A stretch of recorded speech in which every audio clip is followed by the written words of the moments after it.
Salut, ici c'est Jean-François de la chaîne Sentier du Bonheur et c'est le troisième, sauf erreur, c'est la troisième vidéo concernant ce canard. La première c'était une indignation devant ce qui s'était passé, devant le canard qui me semble-t-il avait été blessé. J'ai été traité de gros con parce que on m'a dit que c'était du botulisme. Or en fait c'est possible que ce soit du botulisme, mais le truc, c'est que j'ai suffisamment chassé quand j'étais jeune pour savoir que le nombre de canards par cette époque d'ouverture de la chasse aux canards est tellement grand, ce nombre de canards blessés, que la probabilité est quand même infini-décimale que ce soit du botulisme. Pourquoi?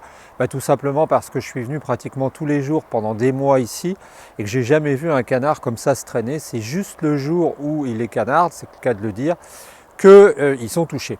Donc je vais fermer ça, puisque j'ai fait 3 vidéos là-dessus. La première, une indignation. La deuxième, une explication. La troisième, ce sera le fait de fermer.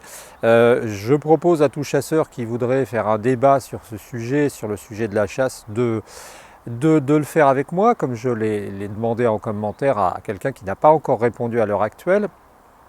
Et je voulais dire que souvent quand on parle de chasse, on travaille un peu dans le vide et puis on parle sans trop savoir. Et pour vous donner un ordre d'idée, je voudrais vous parler de la puissance du 12, du 12 tout simplement, du fusil 12. Eh bien, le 12, c'est pas un diamètre, c'est pas un calibre. C'est pas la taille du fusil, du canon, c'est tout simplement, je crois que dans une livre de plomb, je crois, ou de poudre de plomb, avant, on faisait pour un 12 cartouches, ou pour un 16 cartouches, etc. Et c'est comme ça qu'on a caractérisé la taille des fusils. Et le 12, c'est un fusil très très très puissant, à tel titre que les groupes d'assaut de la gendarmerie nationale, ou je ne sais pas moi, les autres, dans tous les pays, ont des 12, parce que ça a une puissance en joules énorme. Ça envoie 32 grammes de plomb, c'est énorme. Et c'est énorme, c'est très destructeur. C'est très destructeur. Et donc ce qu'il faut se rendre compte, c'est qu'on va chasser des oiseaux avec cet engin. C'est-à-dire que c'est avec ce pétard qu'on va aller chasser les oiseaux. Et moi, pour vous donner un ordre d'idée, la seule fois que j'ai tiré avec ce genre de fusil, j'ai tiré un lapin qui s'en allait et je crois que je lui ai donné qu'un seul coup. Ça fait 30 ans.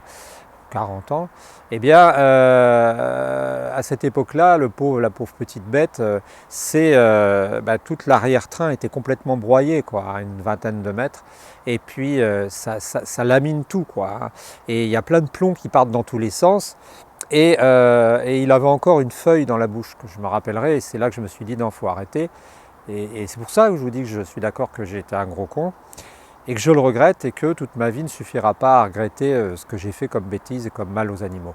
Et donc c'est ça qu'il faut sentir, c'est ça qu'il faut. C'est quand vous tirez, les chasseurs, quand ils font l'essai d'un fusil, quand ils l'achètent, ils prennent un journal ou un bout de papier, un grand bout de papier style taille raisin à peu près, ils le mettent sur une planche, ils se mettent à 20-30 mètres et puis ils tirent. Et là vous voyez plein de petits points comme ça, c'est criblé. Et là il faut bien vous dire que chaque petit point que vous voyez qui a été capable de faire un trou dans du bois, quand vous tirez sur des canards ou sur un canard, il y a beaucoup de chances qu'il se prenne un petit plomb comme ça, qui va pourrir, qui va lui arriver dans un poumon et puis qui va le faire souffrir des mois. Et avant de mourir même. Et la mort parfois c'est même presque la meilleure des solutions. Alors moi ce que je veux dire c'est que je comprends fort bien, comme l'a écrit un chasseur, mais c'est une passion, pourquoi tu t'en prends à nous? Moi je comprends la passion d'aimer la nature, je comprends la passion de vouloir protéger aussi les oiseaux. Ce que je ne comprends pas, moi, c'est la passion de tuer, c'est la passion de prélever, c'est la passion... Et ça, je ne le comprends pas, tu vois, parce que je pense qu'il faut rappeler quand même que, d'après moi, notre but dans la vie, c'est quand même de protéger la vie. Et on ne peut pas, de même que j'ai dit qu'on ne peut pas vivre une vie pleine et entière si on est un salaud, finalement, si on passe son temps à faire des arnaques et à arnaquer les gens. Et je pense qu'on ne peut pas mener une vie pleine et entière à tuer des animaux, à les blesser. Je ne pense pas. Je ne pense pas maintenant.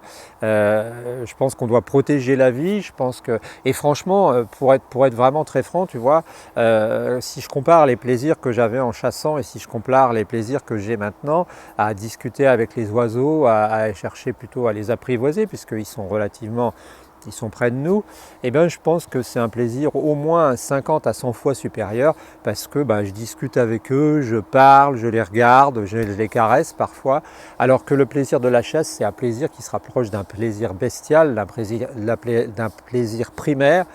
Et alors moi j'ai été, tu vois, le problème c'est que comme je suis un peu comme un ancien toxico qui vient dénoncer la coke, parce que moi j'en ai pris à haute dose quand j'étais jeune, et ben il y avait, quand mon père était facteur.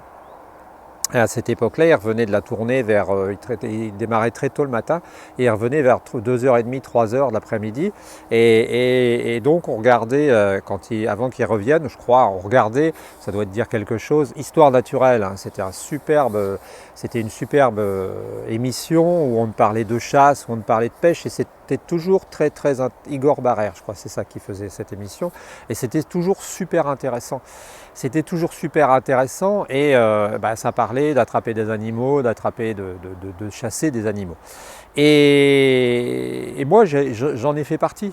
J'en ai fait partie. Et donc, c'est pour ça. Alors, certains diront que je crache dans la soupe, mais je pense que c'est tout simplement parce qu'ils ne sont pas arrivés à un niveau d'évolution suffisamment grand, haut, sans être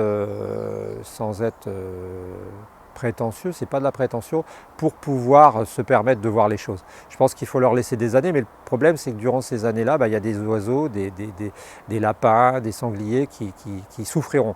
Alors on me dit il faut prélever, il faut faire que les animaux se régulent, réguler les animaux. Ouais, peut-être, mais peut-être qu'on pourrait le faire autrement, peut-être qu'on pourrait les endormir, peut-être qu'on pourrait les lâcher dans des forêts, je ne sais pas, j'ai pas d'idée, mais on pourrait faire ça autrement.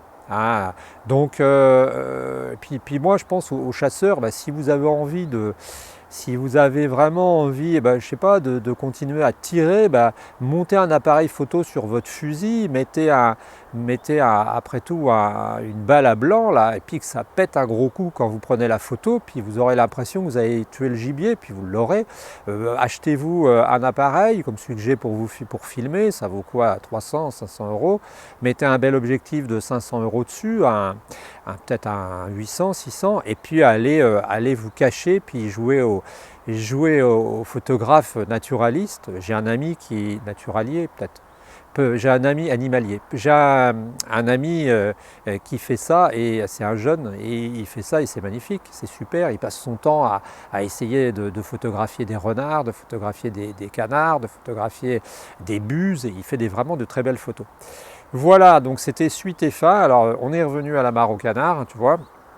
Il y a les trois là qui sont là, que tu les vois peut-être si c'est clair, hein, parce que je ne sais pas si tu as la vision. Donc tu vois, ils sont dans le fond là, il y en a trois. L'autre je ne l'ai pas vu, je ne sais pas où il est. Est-ce qu'il a été mangé par des renards qui passaient dans le coin? Ça je ne peux pas te dire. Voilà, donc c'était la fin de cette série sur la chasse, sur l'ouverture de la chasse, et puis aussi, hein, toi pense à nous dire ce que tu en penses. Si vraiment le chasseur accepte ma proposition, on verra s'il est capable, d'accord, de discuter, hein, amicalement, en respect mutuel. Et puis je te souhaite une bonne journée, puis surtout diffuse autour de toi l'idée que c'est bête de faire souffrir ces petites bêtes, hein. La vie est suffisamment courte pour se dispenser de faire le mal. Bonne journée, c'était Jean-François pour la chaîne Sentier du Bonheur.